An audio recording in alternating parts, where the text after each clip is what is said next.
when we were down 17 or 19, the probability was 99% we'd lose the game, and so I quickly responded, "So you're telling me we got a chance?"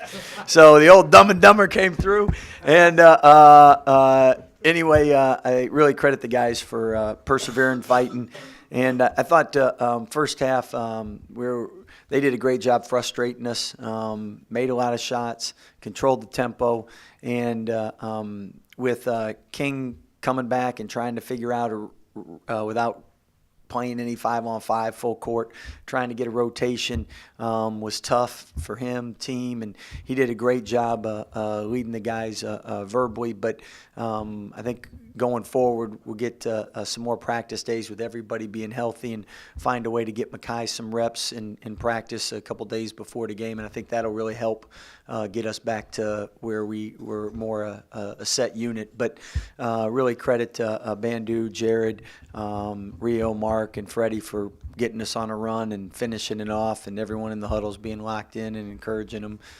So it was one of those great Baylor wins, and the fans were tremendous. They gave us a great lift. Scott, what did you feel like happened? You were down by 19. It looked pretty dismal at that point. What happened? Well, first thing is the guys never gave up. Second thing is we got a couple stops and made a couple shots, and then the fans got involved. And before that, we really didn't give them much to get involved for. And I think that all feeds off of itself, and especially when you can start making a run and the crowd's into it and the guys got confidence, they got energy, the other team starts to play a little bit. And I thought that when you're up that big, they did the right thing by working the clock. But at the same time, if you miss, now – they weren't getting the transition buckets that they got maybe in the first half or during that time too to extend the lead. Was this game kind of a microcosm of your season in that just when you guys are down on the mat, when there's too many injuries, it's not going well, everybody's ready to be like, well, not tonight, not today, this is it.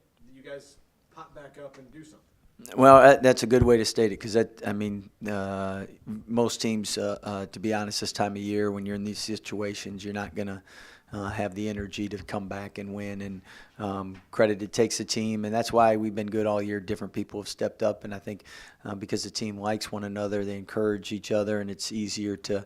Everyone feels bad if they don't get the minutes or get the play as well as they'd like, but I think the fact that they like each other makes it a lot easier to be great teammates and cheer for each other. Scott, y'all just killed them on the offensive boards in the second half. Was that just all hustle, just want to, or whatever? Well, I think that's what we've done all year. The first time we played them, we didn't stop them, but we didn't rebound either. And the two things we did better this time was we rebounded a lot better, and we didn't turn the ball over as much. And especially after first half, I think we had 4 turnovers. Second half in the overtime. Coach, you pulled Makai aside on the bench and sat next to him and talked to him a little bit. What did you talk to him in that moment about? He was doing a great job getting into the paint, and then I told him at that time he's drawing so much attention. We need to kick. So I think they do a great job, Texas, in closing those windows fast. And again, it's tough for him because up to this point he hadn't practiced. He just shows up, plays the game, and it's really hard to do it at this level. And the good thing is his toe is getting better. And as we can practice him a little more, I think we can get him back to where he was. But that's he was getting in the paint, and they were swarming him, so they did a good job. Was Mario's technical a good technical?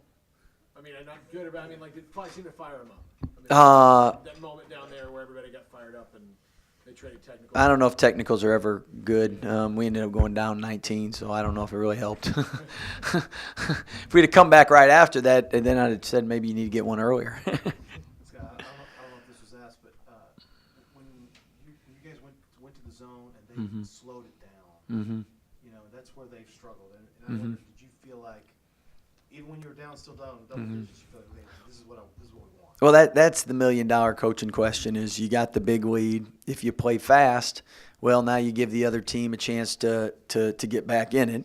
If you slow it down, well, now are you killing your momentum of your team? And at the end of the day, I mean, you can't argue with what Texas did because they had a great game plan and they really did a great job scoring against us for all about except for that 4-minute or 5-minute segment.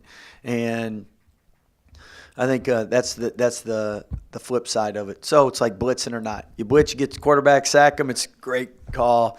They throw a touchdown. You're like, why are you blitzing? So. Scott, Shaka said maybe the play of the game was Jared's 3 when y'all went down 6 in overtime. Yeah. Quick 3 to get it back to a one-possession game. How big was that? And you put it in a freshman. We had so many big plays, but that was really big. Scott, how important was Freddie tonight? 11 rebounds, 8 points. I know he had some foul trouble in the last game. How important was it? Well, with Jackson, I mean, he's such a dominant presence inside with the shot blanking, and the one thing he does is if he doesn't block shots, he alters a lot. And I think Freddie did a great job in making it tough for him to score, and then making it tough to throw them lobs that he normally gets. And Freddie did a great job rebounding. What do these type of games mean for both the winners and the losers psychologically this time of year? For you guys to come back from 18 down and win this thing here going into March. I think winning the close games usually separates good years and bad years. I mean, some years you find ways to win, and other years you don't. And I know any game in the Big 12 is going to be hard fought. And I said this on the air. It was they said Oklahoma State and Texas Tech went to overtime after what Texas Tech had beaten them so bad up at Oklahoma State. And there's a reason for the last 6 years the Big 12's been the top-ranked conference 5 out of 6 years. It's 1 through 10. There are no gimmies. There are no easy games. So games like this, when you win, there's so much excitement you can't sleep. When you lose, there's so much depression you can't sleep. So coaches really don't sleep in February. So the good thing is if things work out, you can sleep in March. Scott, you're a game back of the league with 3 left. Do you think at all about winning the title, or how do you approach that? Well, everybody knows that we're where you're at in the standings, but I think if you're looking at the big picture, then you got no chance. I mean, you got to be ready for each and every game. I mean, West Virginia, we're down 4 with 3 minutes to go. Today we're down 19. I'm gonna see if our guys can we flip it and get up because they're it's chest pains. So.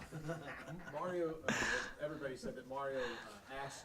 Did he ask for the ball? Did he demand the ball? What happened in that last set when he wanted the last shot? Well, Mario wanted the ball, and that as a coach, you always want players to want the ball. When you get into dilemmas, if 3 or 4 want the ball, and then or when the one you don't want the ball wants the ball. But Mario was feeling it all night, and he's played 2 great games, and he's put in the work, and he's getting in a good rhythm and a good routine, and big free throws. Because, I mean, there's a lot of games where it comes down to they miss 1, they miss 2, you don't win the game. I've been on that side a lot. What does it say, though, that you have someone demand the ball and everybody understands that he's the guy that wants it, and it's not like, no, it's mine? Yeah. And that's why we're able to come back. I think everybody at that point when we're down 19 and we were frustrated, I think at that point everybody kind of at halftime really tried to turn and I said this also on the air, I mean, one of our slogans has been joy, Jesus, others, ourselves last. And I thought first half we didn't make enough plays for others, and just the I am third mentality. I thought and that's why we've been so good in this run is because different people step up. I mean, at the end of the day, let's face it, college athletes, it's not like it's just them and the team. I mean, normally a college athlete has his high school coach, AAU coach, strength coach, workout coach, all the other people, then his family, and everybody, it's all about you. And a coach is trying to get him to be about we. And that isn't the easiest thing, and that's why you get how many transfers and all that stuff, and teams that buy in and really are about each other and a sacrifice. Those are special, and you don't get that each and every year.